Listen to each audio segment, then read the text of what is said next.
The importance of professional standards for STEP members is twofold. Firstly, people entrust their will, their trust document, the advice they need to us. And we have to demonstrate that we are operating to the highest professional standards to give them the confidence that we are experienced practitioners, we are knowledgeable practitioners, and that we are practitioners who operate to the highest possible ethical standards. It's important not just for the client to get it right, though of course it is. It's equally important in the wider picture for STEP members to understand that we're all going to be judged. The STEP itself is going to be judged by what each individual member does. So the standards of each individual member become the standards for the STEP community.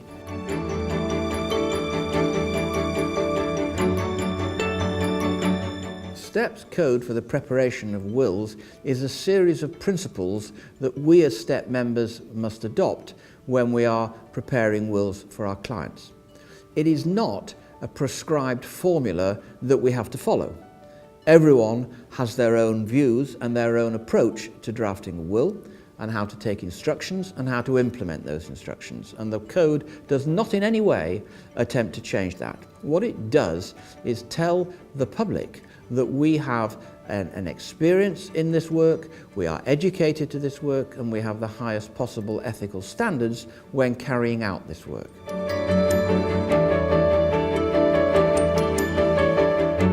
Initially, the code will apply only to STEP members in England and Wales.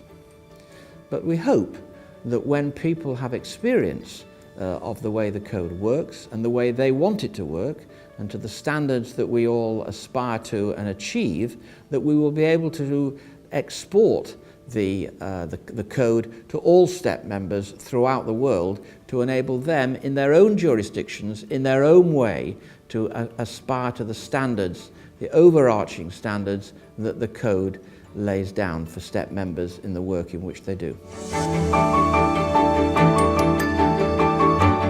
STEP, together with other professional bodies, lobbied the government to introduce a statutory scheme in respect of will drafting. The government agreed with many of the points that we made, but on balance decided that it was better if each profession regulated itself, so that we have become, to a degree, our own regulator. Now, in that capacity, we have to set our own standards, which will be of the highest. We have to make those standards and adhere to them.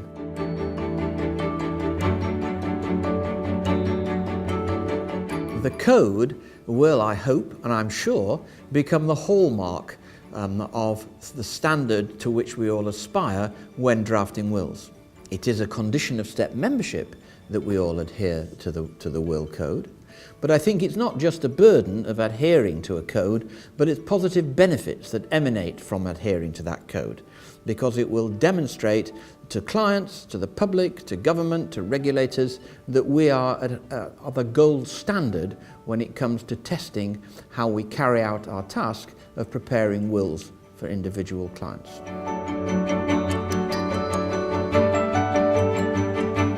The code will work in practice very much the way in which most of us conduct our practice already.